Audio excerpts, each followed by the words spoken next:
Gold, trusted gold buyers. మీరు తాకట్టు పెట్టిన బంగారాన్ని విడిపించి ఈ రోజు ఉన్న మార్కెట్ ధరకు కొనబడను.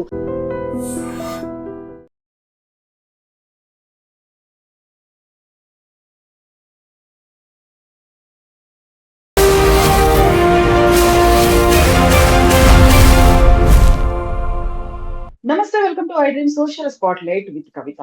ప్రధానమంత్రి నరేంద్ర మోదీ ఇప్పుడు 3 దేశాల పర్యటనలో ఉన్నారు. అందులో కీలకమైనటువంటి భాగస్వామ్య ఒప్పందాలని కుదుర్చుకోబోతున్నారు. వెరీ రీసెంట్ గా సీషెల్స్ లో పర్యటించి వచ్చిన తర్వాత బోల్డ్ అని ఆరోపణలు, విమర్శలు కూడా వచ్చాయి. 15 లక్షల జనాభా కూడా లేనటువంటి దేశానికి భారతదేశ ప్రధానమంత్రి ఎందుకు వెళ్లారు, వచ్చినటువంటి ఒప్పందం ఏంటి, అందులో కూడా గౌరవ పురస్కారాల్ని ఏఐతో క్రియేట్ చేసి ఇచ్చారా, అందులో నిజమెంత, బోల్డ్ అని ఆరోపణలు, విమర్శలు వస్తున్నాయి. ఇందులో స్వయంగా పాకిస్తాన్ నుంచి కూడా మంత్రులే దీని మీద బహిరంగంగా వ్యాఖ్యలు చేయడం. ఓవరాల్ గా విదేశీ పర్యటన వల్ల మనకు వస్తున్నటువంటి లాభం ఎంత? మనతో పాటుగా ఉన్నారు జియో పొలిటికల్ ఎక్స్పర్ట్ గిరిధర్ మామిడి గారు. గిరిధర్ గారు, నమస్కారం అండి. నమస్తే అమ్మా. నమస్తే. ఇప్పుడు మనం మాట్లాడుకుంటున్నటువంటి సమయానికి ప్రధానమంత్రి నరేంద్ర మోదీ ఇండోనేషియా పర్యటనలో ఉన్నారు. ఆ తర్వాత ఆస్ట్రేలియా వెళ్తారు, నెక్స్ట్ న్యూజిలాండ్ వెళ్తారు. ఈ పర్యటనలో విపరీతంగా ఈ మధ్య కాలంలో చేస్తున్నారు. గతంలో ఇంతలా పర్యటించలేదు. దీనికంటే ముందు సీషెల్స్ కి వెళ్ళినప్పుడు Guardian of the blue ocean అనేటువంటి ఒక పురస్కారంతో కూడా సత్కరించారు. సీషెల్స్ కి అసలు ఎందుకు వెళ్ళారు? 15 లక్షల జనాభా కూడా లేదు. అక్కడికి మన ప్రధానమంత్రి వెళ్ళాల్సి, స్వయంగా తనే వెళ్ళి పర్యటించి వెళ్ళి రావాల్సిన అవసరం ఏముంది? ఇందాక నువ్వు అన్నావు కదమ్మా, పాకిస్తానీ మంత్రులు కూడా దీన్ని కామెంట్ చేస్తున్నారని. పాకిస్తానీ మంత్రులు కామెంట్ చేశారంటే అది మనకి బ్యాడ్జ్ ఆఫ్ ఆనర్ కింద తీసుకున్నారు. అంటే వాళ్ళకి ఎక్కడో వాళ్ళకి దెబ్బ తగిలింది, నొప్పి వేసింది అని అర్థం చేస్తారు. కాబట్టి మోదీ గారి పర్యటన మనం గతంలో కూడా చర్చించుకున్నాం. యూరోపియన్ టూర్ లో కూడా మీరు అడిగారు ప్రశ్నలు. సో ఆయన స్వలాభం కోసం వెళ్ళాడు. ఆయనకేమి కుటుంబం లేదు, ఆయనకేమి స్వలాభం ఆపేక్ష ఏమీ లేదు. అది అంత చిన్న దేశమైనటువంటి సీషెల్స్ కి ఎందుకు వెళ్ళారు? మన రక్షణకు, భారతదేశ రక్షణ కోసం చాలా కీలకం సీషెల్స్. ఇది అర్థం చేసుకోవాలి. మనకు చైనా చేస్తున్న బెల్ట్ అండ్ రోడ్ ఇనిషియేటివ్ కానీ, స్ట్రింగ్ ఆఫ్ పర్ల్స్ గురించి ఇది కానీ, దాని గురించి అందరూ చర్చిస్తారు. వాళ్ళేమో చిబోటిలో వాళ్ళ నేవల్ బేస్ ఉందని, వాదర్ లో వాళ్ళ బేస్ ఉందని, హమ్మన్ తోటాని 99 ఏళ్ల లీజ్ తీసుకున్నారని, మన భారతదేశాన్ని మొత్తం చుట్టుముడుతున్నారని, రేపు బంగ్లాదేశ్ లో కూడా వాళ్ళకేదో చట్టగ్రామ్ లో ఏదో ఒక భర్తీ ఇవ్వబోతున్నారని, ఇవన్నీ చర్చిస్తారు అందరూ. కానీ భారతదేశం ఏం చేస్తుందని ఎందుకు చర్చించారు వీళ్ళు? మనకు ఒమాన్ లో డుకామ్ పోర్ట్ అని ఉంది. డుకామ్ పోర్ట్ మనకు వాళ్ళు ఇచ్చారు. అంటే దాంట్లో మన నేవీ షిప్లు ఏ ఉన్నాయి, అక్కడ వెళ్ళొచ్చు.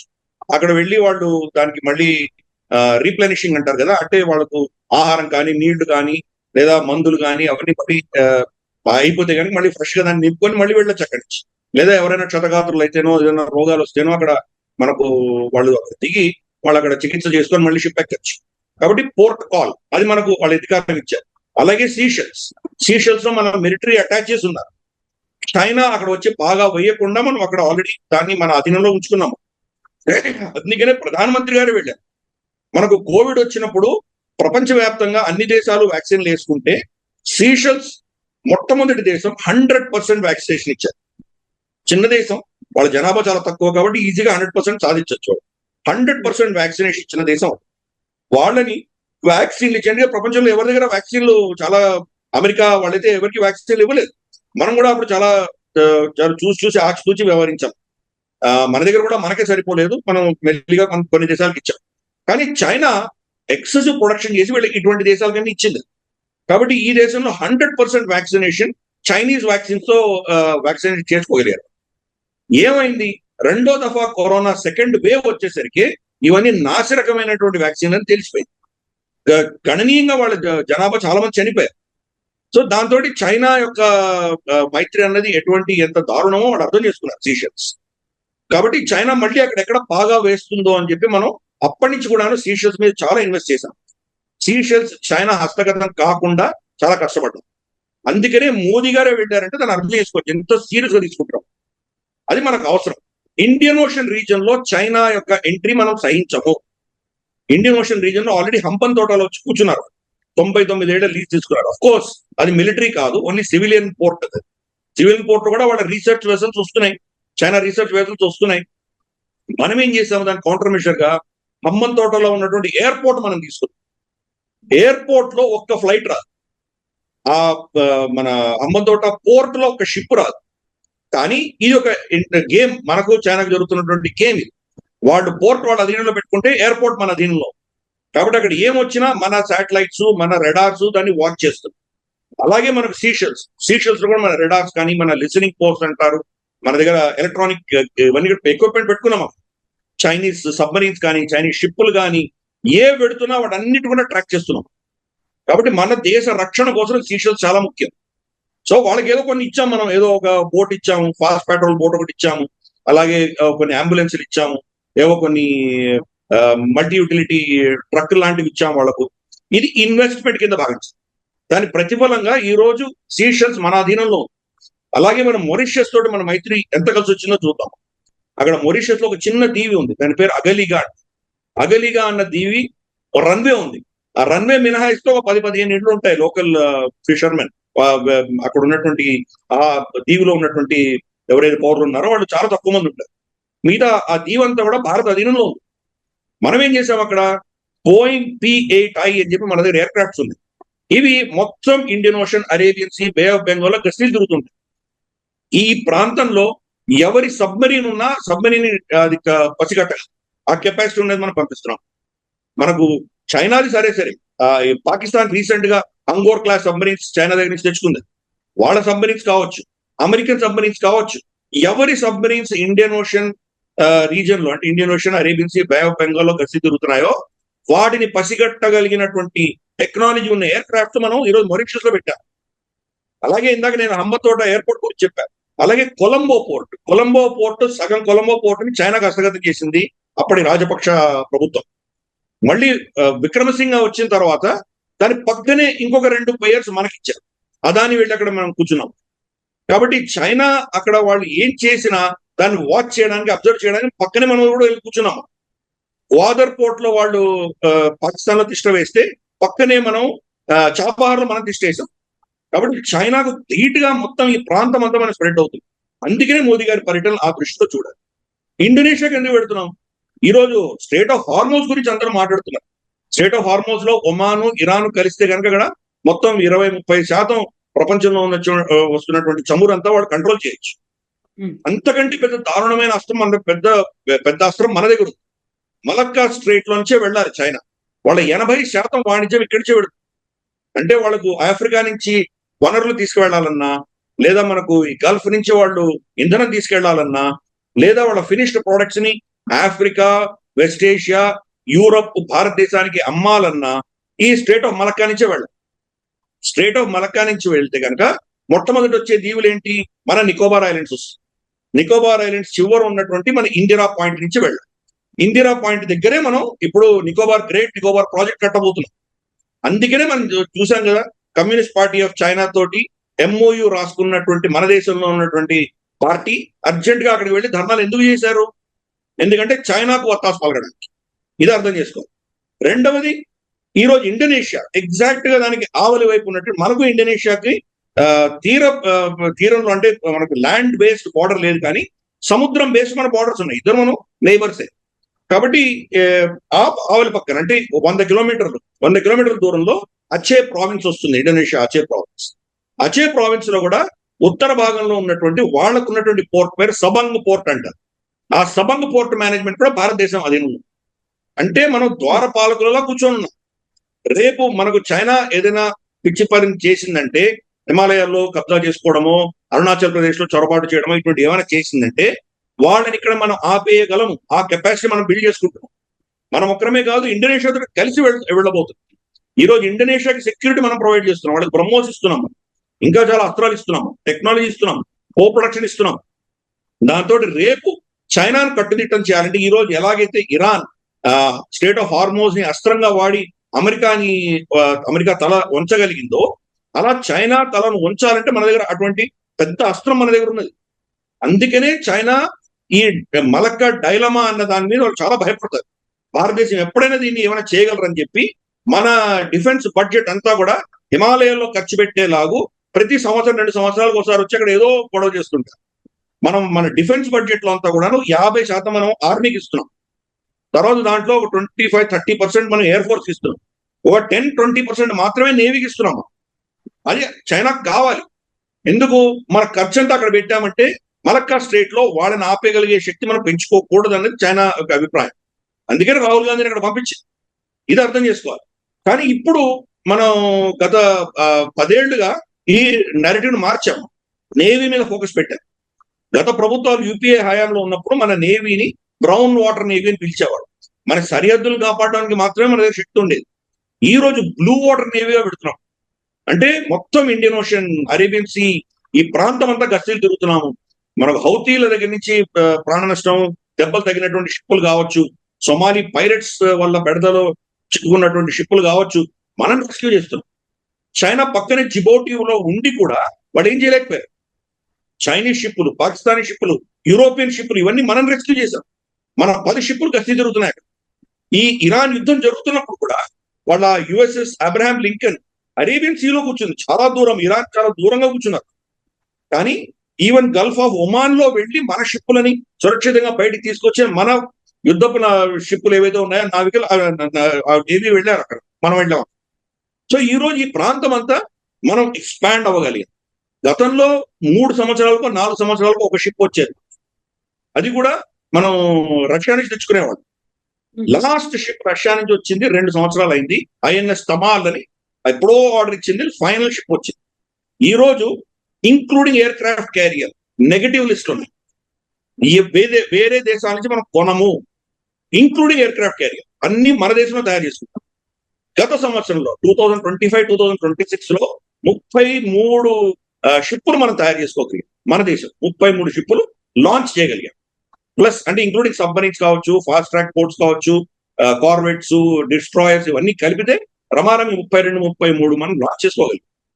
మొట్టమొదటిసారి మనకు న్యూక్లియర్ ట్రయేడ్ అంటాం. 4 షిప్పులు మనకు ఐఎన్ఎస్ అరిహంత్, అరిఘాత్, అరిదమన్, తర్వాత 3 ఆల్రెడీ ఆపరేషన్ ఉన్నాయి. అది సూదన్ ఇప్పుడు ఫైనల్ ట్రయల్స్ లో ఉంది.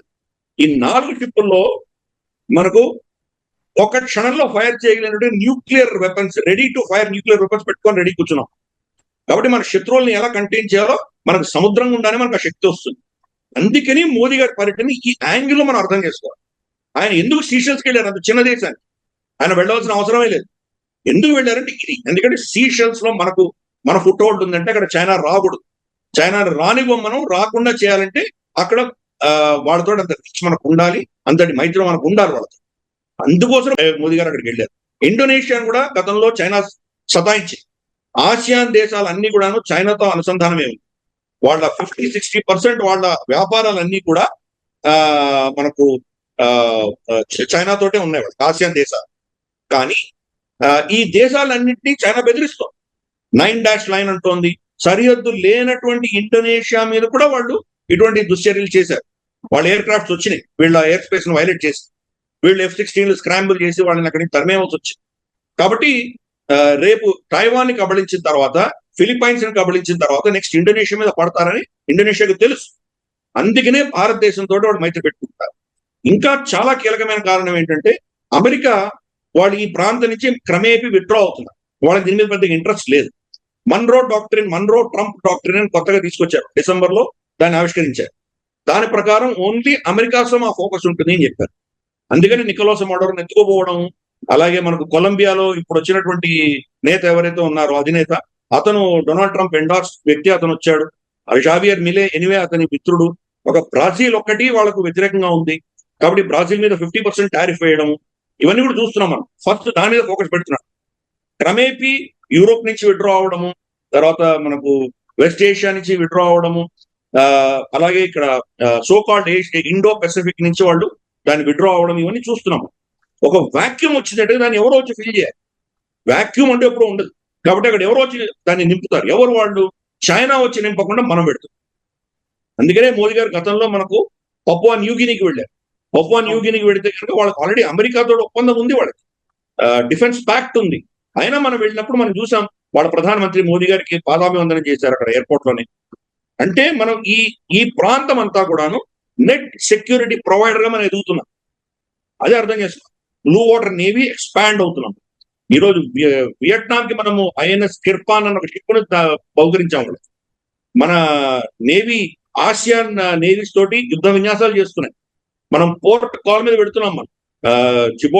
సారీ, మనకు ఇండోనేషియా, ఫిలిప్పైన్స్, మనకు మలేషియా, తర్వాత మనకు థాయిలాండ్, తర్వాత బ్రూనాయ్, ఈ ప్రాంతాలన్నీ కలిసి తిరుగుతున్నాం. అలాగే మన షిప్పులు తరచూ ఆస్ట్రేలియా కూడా పెడుతుంది. సో ఇవన్నీ కూడా ఏంటంటే కనుక అమెరికా ఎక్కడి నుంచి విత్డ్రా అవుతుందో ఆ ప్రాంతాల్ని మళ్ళీ ఇంకో చైనా లాంటి ఒక రాక్షసీ శక్తి రాకుండా మనం దాన్ని వాళ్ళకు సెక్యూరిటీ ప్రొవైడ్ చేసే దిశగా మనం ఎదుగుతున్నాం.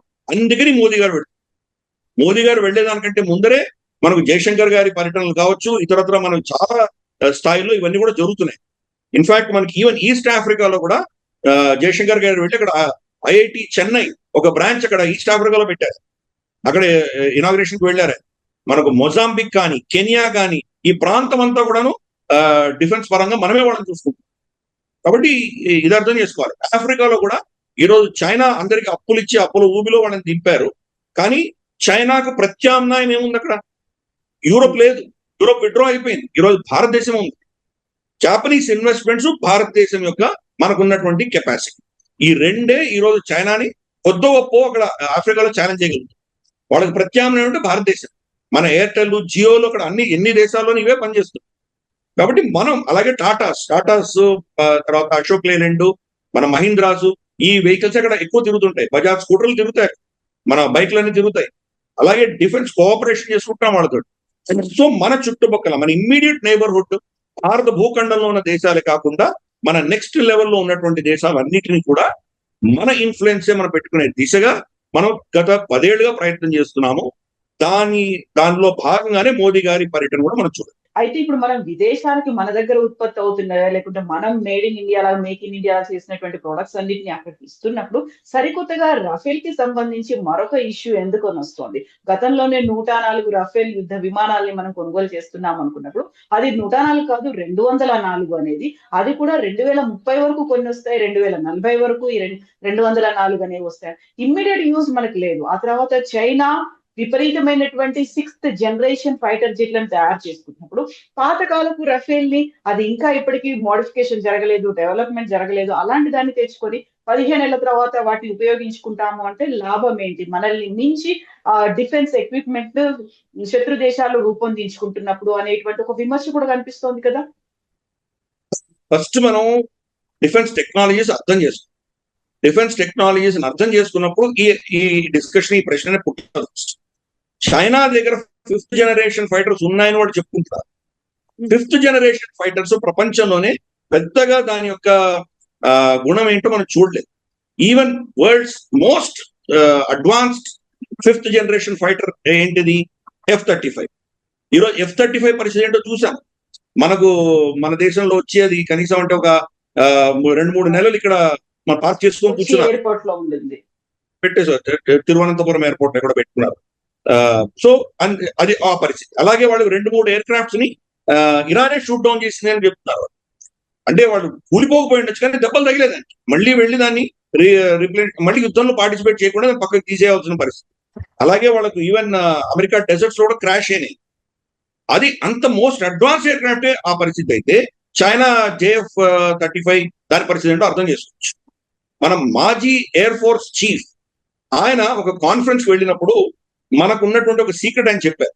ఆయన ఏం చెప్పారంటే, మేము JF-35 ని JF-20 ని మేము లాక్ చేశాము అని. లాక్ చేయడం అన్నది ఇది నేను చెప్పట్లేదు, చైనీస్ సోర్సెస్, అంటే చైనా డిసిడెంట్స్ అంటారు కదా, చైనా నుంచి విదేశాలకు వెళ్ళిపోయినటువంటి వాళ్ళు తైవాన్ లో కానీ అమెరికాలో కానీ ఉన్నటువంటి చైనా పౌరులు చేసిన వీడియోస్ నుంచి నేను చెప్తున్నాను. లాకింగ్ అంటే ఏంటంటే ఒక ఘటన వాళ్ళు కోట్ చేశారు. షీ జిన్పింగ్ టిబెట్ లో JF-20 లో ఆయన గస్తీలు తిరిగినంతసేపు ఆయనకు సౌండ్ విపరీతంగా అక్కడ ఏదో ఒక సౌండ్ వచ్చింది. కింది దీని తర్వాత అడిగారంటే ఎందుకు ఇంత సౌండ్ ఉంది, దీన్ని సౌండ్ మేనేజ్ చేయలేరా మీరు అంటే వాళ్ళు చెప్పారంట, our aircraft is been locked అన్న. లాక్డ్ అంటే మన రెడార్ వాళ్ళని పసిగట్టి దానికి మనం రెడార్ బీమ్ కొడుతోంది అంటే కనుక బటన్ నొక్కితే కనుక మనం మిసైల్ ఫైర్ చేయొచ్చు. అదొక్కటే తక్కువ. బటన్ ఫైర్ చేయనంత వరకు దాన్ని ట్రాక్ చేస్తున్నాం. అంటే వాడు ఎటు వెళ్ళినా ఈ బీమ్ అలాగే పెడుతుంది. దాన్ని లాకింగ్ అంటారు. లాకింగ్ అంటే కీస్ పెట్టి లాక్ చేయడం కాదు, రెడార్ సిగ్నేచర్ తోటి దాన్ని పసిగట్టడు. మనం చూసాం, ఈ వీడియో చూస్తుంటాం, ఒక స్క్వేర్ లో మధ్యలో పెడుతుంటే కనుక అది దాని ఒక టార్గెట్ లో పెట్టినట్టు ఉంటుంది. దాన్ని లాకింగ్ అంట. ఎలక్ట్రానిక్ లాకింగ్ చేశాం. లాకింగ్ చేయగానే వాళ్ళకు డిఫెన్సివ్ టెక్నాలజీ ఉంటుంది. ఇమ్మీడియట్ గా వార్నింగ్ ఇస్తుంది పైలట్. ఏదో ఒక రెడార్ సిగ్నల్ మనల్ని లాక్ చేసింది, మనల్ని కనుక్కుంది అని చెప్తుంది. అందుకనే వాడికి వార్నింగ్ ఇస్తుంది లోపల, ఆ సౌండ్ కొడుతుంది. షీ జిన్పింగ్ చాలా కోపంతో చాలా మంది సీనియర్ ఆఫీసర్ని డిస్మిస్ చేసినట్టు తెలుస్తుంది తర్వాత. కాబట్టి వాళ్ళ టెక్నాలజీ ఏంటో మనకు తెలుసు. చైనా ఏం చేస్తుందంటే నంబర్ గేమ్ ఆడుతుంది. కాబట్టి దాన్ని కౌంటర్ చేయడానికి మనకు కావాల్సిన మన దగ్గర ఉన్నాయి. ప్లస్ రఫాయల్ అన్నది మనకు దాంట్లో మనకు 6th జనరేషన్ 5th జనరేషన్ అక్కర్లేదు. ఈరోజు 6th జనరేషన్ ఎయిర్క్రాఫ్ట్ ఎవరి దగ్గర కూడా లేదు, ప్రపంచంలో ఎవరి దగ్గర లేదు, అమెరికా దగ్గర కూడా లేదు. చైనా క్లెయిమ్ చేస్తే వాళ్ళు ఏం జనరేషన్ క్లెయిమ్ చేసినా వాళ్ళు ఏమైనా ఆపలేవాళ్ళు. ఎందుకంటే ఒక్కటి కూడా ఏ యుద్ధంలో కూడా గెలిచినటువంటి దాఖలాలు లేవు. వాళ్ళ ఫస్ట్ యుద్ధం వాళ్ళ ఎయిర్ క్రాఫ్ట్స్ ఆపరేషన్ సింధూర్లోనే ఫేస్ చేశారు. JF-10C కావచ్చు, JF-17 కావచ్చు, రెండింటిని మనం షూట్ డౌన్ చేయగలిగాం. కాబట్టి వాళ్ళకంటూ అందుకనే రఫాల్స్ కూలగొట్టామని ఎందుకు ఈ నెరేటివ్ వాళ్ళు తీసుకొచ్చారంటే కనుక ఫ్రెంచ్ టెక్నాలజీ కంటే చైనీస్ టెక్నాలజీ సుపీరియర్ చూపించుకోవడానికి చేశారు. చెంగుడు ఎప్పుడైతే మనకు ఫైనల్ గా వాళ్ళు ఎంత దాచినా కానీ ప్రపంచంలో తెలిసిపోతుంది కదా, చాలా మంది ఎక్స్పర్ట్స్ ఉన్నారు. ప్లస్ రఫైలే చెప్పేసింది, మనకు అసాల్ట్ చెప్పేసింది ఏమీ పోలేదు, వీళ్ళు అన్ని సురక్షితంగా ఉన్నాయని చెప్పారు. రీసెంట్ గా వారం క్రితం మనం టెండర్ కూడా ఇష్యూ చేశాం, మనం 36 రఫైల్స్ కి. కాబట్టి ఇమ్మీడియట్ గా చెంగుడు ఎయిర్ క్రాఫ్ట్ కార్పొరేషన్ ఏదైతే ఉందో దాని షేర్ మార్కెట్ పడిపోయింది. అంతవరకు దాన్ని ఇదంతా షేర్ మార్కెట్ గేమ్ ఇదంతా కూడా. ఇనిషియల్ గా డసాల్ట్ ఒక వాళ్ళ ఆర్డర్ బుక్ ని తగ్గించి మేమే వాళ్ళకంటే గొప్ప అని చూపించుకునే ప్రయత్నం చేశారు ఒక నెల 2 నెలలు. తర్వాత ప్రపంచానికి అంతా తెలిసిపోయిన తర్వాత చెంగుడు షేర్స్ పడిపోయినాయి, డసాల్ట్ షేర్స్ పెరిగినాయి. బయటికి ఎవరు చెప్పట్లేదు కానీ ఇదే నడుస్తున్నారు. డొనాల్డ్ ట్రంప్ కూడా 5 విమానాలు పడిపోయాయి, 10 విమానాలు పడిపోయాయి, ప్రతి ఒక్కసారి కొత్త నంబర్ చెప్తాడు కదా. ఏ విమానం పడిపోయో చెప్పలేదు, భారతదేశంలో పడ్డాయని చెప్పలేదు, లేదా పాకిస్తాన్ పడ్డాయని చెప్పలేదు. పడిన పాకిస్తాన్ మన ఎయిర్ ఫోర్స్ చీఫ్ మళ్ళీ ఒక 3-4 నెలల క్రితం ఆయన చెప్పారు, కనీసం అంటే ఒక 10 ఎయిర్ క్రాఫ్ట్ మనం షూట్ డౌన్ చేసామని చెప్పాం. అంటే కన్ఫర్మ్ మనకు ఉన్నటువంటి ఇన్ఫర్మేషన్ ప్రకారం అంతకంటే ఎక్కువ ఎంతో డ్యామేజ్ అయ్యో మనకు తెలియదు. బొలారి ఎయిర్ బేస్ మనం కొట్టినప్పుడు F-16 లోపల పార్క్ చేస్తుంది, మనకు ఆకాశం నుంచి కనిపిస్తుంది, వాళ్ళ AWACS కనిపిస్తుంది. కానీ అంత పెద్ద ఎత్తున విస్ఫోటం అయినప్పుడు చుట్టుపక్కల ఉన్న F-16 దాన్ని కూడా దెబ్బతింది. అందుకనే అమెరికా ఆల్మోస్ట్ $500 మిలియన్ వాటి రిపేర్ కి అదనంగా బడ్జెట్ ఇచ్చింది. ఎందుకు అంత ఇవ్వాల్సి వచ్చింది? సో ఇవి అర్థం చేసుకోవాలి. చైనీస్ నంబర్ గేమ్ ఆడతారు, వాళ్ళ దగ్గర ఉండొచ్చు, కొత్త టెక్నాలజీ తెచ్చుకొని ఉండొచ్చు. కానీ మనకు ఉన్నటువంటి ఈ జుగాడ్ టెక్నాలజీ అద్భుతం. రఫైల్ వాళ్ళ ప్రొడక్షన్ లైన్ ఇప్పుడు లేదు. ఇప్పుడు మనకు 114 కావాలంటే రేపు పొద్దున ఇవ్వలేరు వాళ్ళు. ఇప్పుడు మనం ఆర్డర్ ఇచ్చినామంటే దానికి ఇంజిన్ తయారు చేయడానికి సమయం పడుతుంది. ఈరోజు GE మనకు నెలకు ఒకటి కూడా ఇవ్వలేకపోతుంది. ఇంజిన్ అన్నది ఎయిర్ క్రాఫ్ట్ ఇంజిన్ అనేది చాలా కాంప్లికేటెడ్ టెక్నాలజీ. కాబట్టి వాటి తయారు చేయాలంటే సమయం పడుతుంది. అది మనం 114 ఆర్డర్ ఇస్తున్నాం, అవి కూడా ఇంకా ఆర్డర్ ఇవ్వలేదు. ఎందుకు? వాళ్ళకు మనకు కొన్ని ఇష్యూస్ లో మనం విభేదాలు ఉన్నాయి. ముఖ్యంగా విభేదం ఎక్కడ వచ్చిందంటే కనుక వాళ్ళు సోర్స్ కోడ్ ఇవ్వట్లేదు. సోర్స్ కోడ్ ఎందుకు ఇవ్వట్లేదు? వాళ్ళు సోర్స్ కోడ్ ఇస్తే కనుక దీని నుంచి రష్యాకి లీక్ అవుతుందేమో అని భయం వాళ్ళకి. ఎందుకు? దీన్ని మళ్ళీ S-400 డిఫెన్స్ సిస్టమ్ కావచ్చు, మన దగ్గర ఉన్న సుకాయిల్ కావచ్చు, మిగ్గులు కావచ్చు, వీటితో అనుసంధానం చేస్తాం కదా. ఎందుకంటే ఒకరినొకరు మాట్లాడుకోకపోతే వీటిద్దరిలో మధ్యన షూట్ చేసుకుంటారు కదా. కాబట్టి అనుసంధానం చేసేటప్పుడు ఈ టెక్నాలజీ రష్యాకి లీక్ అవుతుందని వాళ్ళు మనకు సోర్స్ కోడ్ ఇవ్వట్లేదు. మనం ఏమంటున్నాము? మొత్తం సోర్స్ కోడ్ ఇవ్వకండి, కొన్ని లేయర్స్ అడుగుతున్నాం. ఈ లేయర్స్ ఇస్తే ఏమవుతుందంటే మన దేశంలో తయారు చేసినటువంటి అస్త్రాలని దాన్ని అనుసంధానం చేసుకోవడానికి ప్రతిసారి మనం ఫ్రాన్స్ వెళ్ళక్కర్లేదు. ఫర్ ఇన్స్టెన్స్ మనకు అస్త్రా MK1 ఈ రోజు ఆపరేషన్ లో ఉంది. అస్త్రా MK2 ఆల్రెడీ టెస్ట్ అయిపోయింది, ప్రొడక్షన్ లో ఉంది.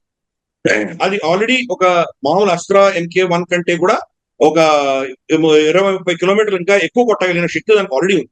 అస్త్రా MK3 రీసెర్చ్ జరుగుతుంది. బహుశా ఈ సంవత్సరమో వచ్చే సంవత్సరమో అది కూడా ఫైనల్ ఫేజ్ అయిపోతుంది. అంటే 2027లో దాని ప్రొడక్షన్కి వస్తుంది. అప్పుడు మళ్ళీ దాన్ని అనుసంధానం చేయడానికి మనం ఫ్రాన్స్ దగ్గరికి వెళ్ళాలా? అలాగే బ్రహ్మోస్ ని అనుసంధానం చేసుకోగలరు. బ్రహ్మోస్ లో కొత్త NG అని వస్తాం, న్యూ జనరేషన్ బ్రహ్మోస్ వస్తాం. ఇప్పుడున్నటువంటి బ్రహ్మోస్ 3 టన్నుల బరువు అయితే బ్రహ్మోస్ NG 1.2 టన్నులు మాత్రమే ఉండబోతుంది. సన్నగా చాలా తక్కువ స్పేస్ ఉంటుంది, దానికి వెయిట్ తక్కువ ఉంటుంది. కానీ ఇప్పుడున్నటువంటి బ్రహ్మోస్ ఎంత ఎఫెక్టివ్ ఉందో అంతే ఎఫెక్టివ్ గా కొట్టగలదు. సో దాని వెయిట్ తగ్గించాము, దాని ఇంధనం తగ్గించాము, బాంబ్ కెపాసిటీ తగ్గించాము, దాని స్పీడ్ పెంచాము, చాలా చేశాము. దీని అనుసంధానం చేయడం మళ్ళీ ఫ్రాన్స్ కి ఈ ఇబ్బందులు ఉన్నాయి. కాబట్టి మాకు ఏదైతే లేయర్ ఉందో, ఎక్కడైతే మేము మా అస్త్రాలను దాంట్లో లాకింగ్ చేసుకునేటువంటి టెక్నాలజీ ఉంది, అది మాకు ఇవ్వండి అని అడుగుతుంది. వాళ్ళు అక్కడ భయపడుతున్నారు. అందుకని ఈ రోజు దాకా మనం ఆర్డర్ ఇవ్వలేదు. ఇంత లోపల మనకు రష్యా ఆఫర్ ఇచ్చింది SU-57E మేము ఇస్తామన్నారు. SU-57E 5th జనరేషన్ కూడా కాదు, వాళ్ళు క్లెయిమ్ చేస్తున్నారని కాదు, దాన్ని డిటెక్ట్ చేయొచ్చు, దాన్ని మనకి ఇబ్బందులు ఉన్నాయి. కానీ మనకు అత్యవసర పరిస్థితుల్లో అది కూడా కొన్న ఆశ్చర్యపడతాయి. కాబట్టి 2-3 ప్లాట్ఫామ్స్ మనం తీసుకుంటాం. తేజస్ GE ఇంజన్స్ వచ్చేంత వరకు ఇది డిలే అవుతుంది. ఇది మనకు SU-57E కూడా మనం ఆర్డర్ ఈ సంవత్సరంలో ఎప్పుడో నిర్ణయం తీసుకుంటాం దాని గురించి. అలాగే మనం రఫైల్స్ రాబోతున్నాయి. ఇవిలా ఉండగా ఇంజన్స్ లో కూడా మనం ఆల్టర్నేట్స్ చూసుకుంటున్నాం, GE ఆల్టర్నేట్ చూసుకుంటున్నాం.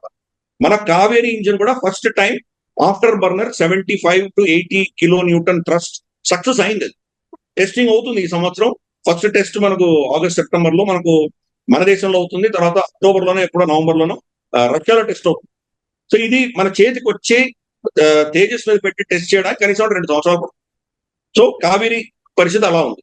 తర్వాత GE మనకు ఆఫర్ ఇచ్చింది 120 kN ఉన్నటువంటి థ్రస్ట్ ఉన్నటువంటి ఇంజిన్. భారతదేశము మనకు రోల్స్ రాయ్స్ వీళ్ళిద్దరూ కలిసి మనం జాయింట్ గా దాన్ని రీసెర్చ్ చేద్దాము, దాని IP ఇంటలెక్చువల్ ప్రాపర్టీ కూడా భారతదేశంలోనే పెట్టుకోండి మీరు, మేము ఓన్లీ ప్రాఫిట్ షేర్ తీసుకుంటామని చెప్పి వాళ్ళు ఒప్పుకున్నారు. ఎవరు? Rolls Royce. అలాగే సఫ్రాన్ ఏ ఇంజిన్ అయితే మన రఫైల్ లో ఉంటుందో వాళ్ళు HAL కలిసి ఒక జాయింట్ వెంచర్ పెట్టి రీసెర్చ్ చేస్తున్నారు.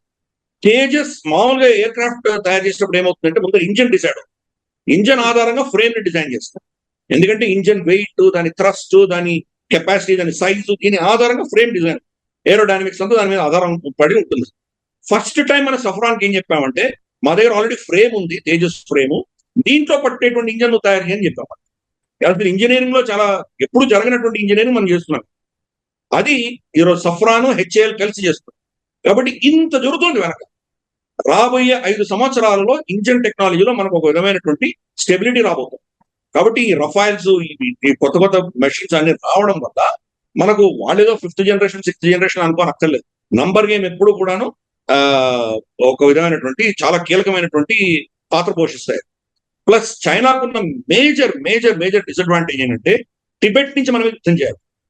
టిబెట్ అన్నది ప్రపంచంలో highest roof of the world, దానికి పేరు కూడా ఉంది. 14-15 వేల అడుగుల ఎత్తులో ఉంటుంది ఆ ఏరియా అంతా. మనిషి ఎలాగైతే ఆ ప్రాంతాలు పెడితే మనకు ఆక్సిజన్ లేక మనం ఇబ్బంది పడతామో, ఇప్పుడు లదాఖ్ వెళ్ళామంటే 2 రోజులు 3 రోజులు మీరు రూమ్ లో కూర్చోవాలి, మీరు బయటికి రావడానికి వీల్లేదు, అక్లమేటైజ్ అయిన తర్వాత బయటికి రావాలి. మనిషికి ఎలాగో మనకు మన ఎయిర్ క్రాఫ్ట్స్ కూడా అదే పరిస్థితి, ఇంజన్లకి మోటార్లు కూడా అదే పరిస్థితి. ఆక్సిజన్ తక్కువ ఉంటుంది కదా, దానికి ఆక్సిజన్ పీల్చుకునే కదా అది లోపల ఇంధనం కాలాలి, అది సో తక్కువ ఉంటుంది. కాబట్టి దానికి థ్రస్ట్, దాని కెపాసిటీ తక్కువ ఉంటుంది. మన మీద యుద్ధం చేయాలంటే వాళ్ళకి 2 ఆప్షన్స్ ఉన్నాయి. దూరంగా వచ్చి ఢిల్లీ దాకా వచ్చి కొట్టాలంటే దానికి పెట్రోల్ ఎక్కువ పెట్టుకోవాలి, ఏవియేషన్ ఫ్యూయల్ ఎక్కువ పెట్టాలి, అప్పుడు అస్త్రాలు తక్కువ పెట్టుకోవాలి, 1-2 అస్త్రాలు పెట్టుకుని రా. లేదు ఎక్కువ అస్త్రాలు మన మీద ప్రయోగం చేయాలంటే ఇంధనం తక్కువ పెట్టుకోవాలి, ఫ్యూయల్ తక్కువ పెట్టుకుని రా. సో ఫుల్ ఫ్యూయల్ తోటి, ఫుల్ మెషిన్ తోటి, మిసైల్స్ తోటి రాలేదు చైనా. వాళ్ళకి ఆ ప్రాబ్లం ఉంది. మన ఎయిర్ క్రాఫ్ట్స్ అన్ని కూడా కింద ఉన్నాయి. కాదంపూరు, తర్వాత మనకు పఠాన్కోట్, తర్వాత మనకు అంబాలా, ఇవన్నీ కూడా ప్లేన్స్ లో ఉన్నాయి. మనకి హ్యాపీగా ఫుల్ ఎనర్జీ, జమ్మూ, ఇవన్నీ కూడా ఫుల్ కెపాసిటీ మనం టేక్ ఆఫ్ చేయొచ్చు. ఈవెన్ శ్రీనగర్ కూడా వ్యాలీ, 2 కొండల మధ్యలో ఉన్నటువంటి వ్యాలీ, ఇక్కడ నుంచి కూడా టేక్ ఆఫ్ అవ్వచ్చు. ఒక లదాఖ్ లోనే మనం ఎత్తులో ఉన్నాం. మిగతా అన్ని కూడా మనకు చాలా అడ్వాంటేజ్. ఇవన్నీ కూడా అర్థం చేసుకోవాలి. అందుకని మనం నేను ఇంత ఎందుకు ఎక్స్ప్లెనేషన్ ఇచ్చానంటే, చాలా ఈజీగా స్టేట్మెంట్ ఇచ్చేవాళ్ళు ఉంటారు, లేదో చైనా చాలా అడ్వాన్స్ అయిపోయింది, మనం ఎందుకు పనికిరామంటున్నారు. ఈరోజు చైనీస్ ఇంజన్ టెక్నాలజీ ఎక్కడ దరిదాపుల్లో లేదు. ఇప్పుడు కూడా వాళ్ళు రష్యన్ ఇంజిన్స్ వాడుకుంటారు. ఈవెన్ JF-10C, JF-17 పాకిస్తాన్ కి ఇచ్చినటువంటి ఎయిర్ క్రాఫ్ట్స్ లో కూడా చైనీస్ ఇంజన్స్ వాడడానికి పాకిస్తాన్ సిద్ధంగా లేదు, రష్యన్ ఇంజన్స్ వాళ్ళు వాడుకుంటారు. సో అర్థం చేసుకోవాలి. కాబట్టి ఈ యొక్క ఎమర్జింగ్ సిచ్యుయేషన్ లో ఈ టెక్నాలజీని విస్మరించలేము. కానీ దీనికి అతీతంగా కొత్త టెక్నాలజీస్ ఏవైతే వస్తున్నాయో, మనకు డ్రోన్ టెక్నాలజీ అంటావో, అన్మాన్డ్ వెహికల్ టెక్నాలజీ వస్తున్నాయో, దాంట్లో కూడా మనం తీసుకోవట్లేదు. మన దగ్గర ఘాతక్ ఎయిర్ క్రాఫ్ట్స్ ఉన్నాయి, మనకు UAVs ఉన్నాయి ఘాతక్. మనకు వీళ్ళది బైరాట్కర్, ఎలా టర్కీది ఏదో బైరాట్కర్ ఉందో అటువంటిది, అంతకంటే చాలా అద్భుతమైనటువంటిది. One of the most fastest unmanned vehicle మన దగ్గర ఘాతక్ ఉంది. ఘాతక్ లో ఈరోజు కావేరీ ఇంజిన్ పెడుతున్నాం, కంప్లీట్ ఇండిజినస్ టెక్నాలజీ. కాబట్టి మనకు మన గల్వాన్ ఘటన కంటే ముందర మన దగ్గర డ్రోన్స్ లేవు. 5 ఏళ్లలో ఈ రోజు ఒక పెద్ద మన డ్రోన్ టెక్నాలజీలో ఒక మంచి పవర్ గా ఎదిగాం మనం. అన్ని కూడా ఈ అద్భుతాలన్నీ మన చిన్న చిన్న పిల్లలు చేస్తున్నారు. స్టార్ట్అప్ జెన్సీ, ఎవరైతే కాక్రోచ్ జనతా పార్టీలు, రాహుల్ గాంధీ ఏదైతే అంటారో జెన్సీలు వచ్చి వీధుల్లో పడి ప్రభుత్వాన్ని తీసామంటారో వాళ్ళు తీసుకొస్తున్నారు ఈ అద్భుతాలు, వాళ్ళు సృష్టిస్తున్నారు. మనకు బెంగళూరులో, హైదరాబాద్ లో, చెన్నైలో, పూణేలో ఇక్కడంతా కూడా వాళ్ళ స్టార్ట్అప్ కంపెనీలు అద్భుతాలు సృష్టిస్తున్నాయి. డ్రోన్స్ కావచ్చు, స్వామ్ డ్రోన్స్ కావచ్చు, ఎఫ్పివి డ్రోన్స్ కావచ్చు, వింగ్డ్ డ్రోన్స్, తర్వాత anti drone systems, soft kill, hard kill, తర్వాత డైరెక్టెడ్ ఎనర్జీ వెపన్స్ అంటే లేజర్ లాంటివి, ఎన్ని టెక్నాలజీస్ తీసుకొస్తున్నారు మన పిల్లలు. సో మన దేశం గత 5-6 సంవత్సరాలుగా ఒక నెక్స్ట్ జనరేషన్ వెళ్ళిపోయాం మన డిఫెన్స్ అంతా కూడా. ఎస్, మిగతా దేశాలకు పోల్చి చూస్తే మనం చాలా వెనకబడుతుంది. కానీ 50 ఏళ్ల రావణ కాష్టం తొందరగా ఆరిపోతుందా, చల్లారిపోతుందా? అవ్వదు కదా, సమయం పడుతుంది. ప్లస్ ఈ టెక్నాలజీస్ అన్ని కూడా సమయంతో కూడినటువంటి, సమయం పట్టేవి. కావేరి గత 30 ఏళ్ళుగా మనం దాన్ని చేస్తున్నాం, ఇంతవరకు దానికి గుణం చూడట్లేదు. ఇప్పుడు దానికి మెల్లిమెల్లిగా దాని యొక్క రిజల్ట్ చూస్తున్నాం. ఇంకొక 5-6 ఏళ్ళు పడుతుంది. 5-6 ఏళ్ళ తర్వాత మనకు దాని మీద ఫుల్ పట్టు వస్తుంది. సో ఇది లాంగ్ టర్మ్ స్ట్రాటజీస్. అప్పుడు యూపీఏ హయాంలో 10 సంవత్సరాల్లో వాళ్ళు కానీ ఇన్వెస్ట్ చేస్తుంటే ఈ రోజు ఇంత మనం సఫర్ అయి ఉండేవాళ్ళం కాదు. ఏకే యాంటనీ స్వయం చెప్పాడు, పార్లమెంట్ సాక్షిగా చెప్పాడు ఆయన, డిఫెన్స్ మినిస్టర్ ఏమన్నాడు? 2 అంశాలు చెప్పాడు ఆయన. రఫైల్స్ ఎందుకు కొనట్లేదు? మా దగ్గర పైసలు లేవన్నాడు. 2, మీరు సరిహద్దుల్లో ఎందుకు ఇన్ఫ్రాస్ట్రక్చర్ కట్టట్లేదు అంటే కనుక మేము రోడ్లు వేస్తే ఆ రోడ్లు వాడుకొని చైనా లోపలికి వచ్చేస్తుంది కాబట్టి మేము వెయ్యము, ఇది మా పాలసీ అన్నాడు. సో ఇది అర్థం చేసుకోవాలి. కాబట్టి దాన్ని 2 రివర్స్ చేసి గత 30-40 సంవత్సరాలుగా లేని ఇన్ఫ్రాస్ట్రక్చర్ డెవలప్ చేస్తున్నాము. టనల్స్ కట్టుకుంటున్నాము, మనము హైవేస్ కడుతున్నాము, బ్రిడ్జ్లు కడుతున్నాము, ఏమేం చేస్తున్నాం మనం. చైనాతో పోల్చి చూస్తే మనం ఎక్కడ లేకపోవచ్చు. బట్ మన 10 ఏళ్ల క్రితం మనకు ఉన్నటువంటి పరిస్థితి, ఈ రోజు పరిస్థితి చూసామంటే కనీసం ఒక 10 రెట్లు ఎక్కువ ఇన్ఫ్రాస్ట్రక్చర్ కట్టగలిగాం.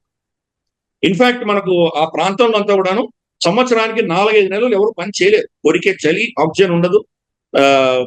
మనకు ఈ సెప్టెంబర్, అక్టోబర్ తర్వాత ఎవరు పని చేయలేదు. మళ్ళీ ఎప్పుడో మార్చ్, ఏప్రిల్ దాకా ఎవరు రాలేదు. అటువంటిది మన పిల్లలు జార్ఖండ్ నుంచి, ఛత్తీస్గఢ్ నుంచి గ్లౌజులు వేసుకుని చిన్న చిన్న పిల్లలు, 18-20 సంవత్సరాల పిల్లలు ఆ కొరికే చలిలో ఆక్సిజన్ లేకపోయినా కానీ కనీసం రోజుకి 2-3 షిఫ్ట్లో 4-4 గంటలు పని చేసేవాళ్ళు. రోడ్లు వేశారు మన వాళ్ళు, టనల్స్ వేశారు. ఈ రోజు షిమ్లా నుంచి లేక్ వెళ్ళవలసిన ఏకైక రోడ్డుని 3 ప్రత్యామ్నాయాలు తెచ్చుకున్నాము, ఆల్టర్నేట్స్ తెచ్చుకున్నాము. పదం నిమ్ముకి డైరెక్ట్ గా మనం రోడ్ వేసుకోగలిగాం. చైనీస్ మిసైల్స్ ఏవి దాన్ని ఏం అబ్జెక్ట్ చేయలేదు, దానికి ఏమి ప్రాబ్లం లేకుండా మనం అంత దూరంగా పెట్టుకోగలిగాం. ఈ ఇన్ఫ్రాస్ట్రక్చర్ అన్ని ఎందుకు డెవలప్ చేసుకున్నాము? చైనాని ఎదుర్కోవాలంటే. గతంలో చేయను అని చేశాం. కాబట్టి చాలా సింపుల్ స్టేట్మెంట్ ఇచ్చి చైనా మనకంటే టెక్నాలజీగా అడ్వాన్స్ అయిపోయిందనో అది వాళ్ళ ప్రొపగాండా. రీసెంట్ గా ఒక వీడియో రిలీజ్ చేశారు, దాంట్లో వాళ్ళ ఎయిర్ క్రాఫ్ట్ చాలా అద్భుతంగా ఒక మిసైల్ ఫైర్ చేస్తున్నది రిలీజ్ చేశారు. తర్వాత ఈవెన్ సోషల్ మీడియాలోనే ఫ్యాక్ట్ చెక్ చేసి ఇది తేజస్ ఫైర్ చేస్తోంది, అస్త్రా MK1 అనేది చూపించారు, ప్రూవ్ చేయగలిగారు. సో చైనా అంత ఫేక్ నేరేటివ్, దాన్ని మనం అంత పెద్ద సీరియస్ గా తీసుకోవాల్సిన అవసరం లేదు.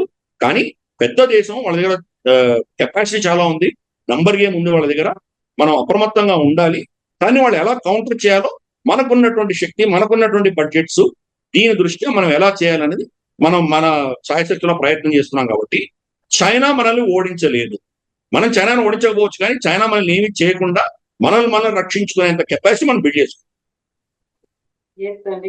థ్యాంక్ యూ సో మచ్ అండి. బోల్డ్ అని డౌట్స్ కి క్లారిఫికేషన్ అనేది వచ్చింది, ఆన్సర్స్ అనేది వచ్చాయి. థ్యాంక్ యూ సో మచ్ అండి. Thank you.